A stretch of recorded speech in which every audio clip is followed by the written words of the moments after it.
What we find consistently around the world in a wide range of categories, really our testing has only been limited by how many categories the data has been available for, and that is that brands grow by getting more customers. And they get more customers, and with that comes a little bit more loyalty. But the vast majority of growth comes from getting more customers. And there are lots of different ways to do it. So that's why we talk about mental and physical availability. Because to get more customers, you first of all have to understand who it is you want to reach out to and put yourself in those shoes. So if we take packaged goods brands, for example, the people we need to reach out to are the people who buy us very infrequently. So maybe once every 2 years, or don't buy us at all.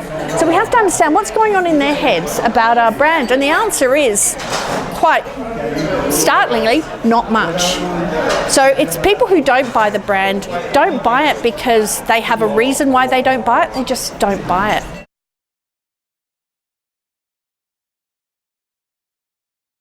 To build mental availability, you have to think about, first of all, what are you trying to achieve? And so mental availability is about having the brand being thought of in buying situations. So that then has a whole range of implications straight from there. So first of all, you have to get into buying situations in as many different people as possible. So reach is crucial.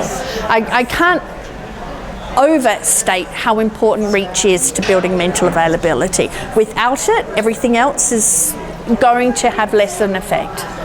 The second thing is branding, because if you think of it as a funnel, so you have reach of how many people you can affect, then you have branding, which is how narrow your funnel's going. If your branding is poor, suddenly you've cut out a whole heap of people, versus if your branding is good, then you're keeping as many people as possible that you've reached to potentially then be able to act on the advertising you've put forward. And then the third part is making sure the messaging you have is actually useful. That it's about the consumer, it's about the lives that they lead and how your category and brand fits into those lives. So you're attaching yourself to the consumer rather than forcing the consumer to come to you.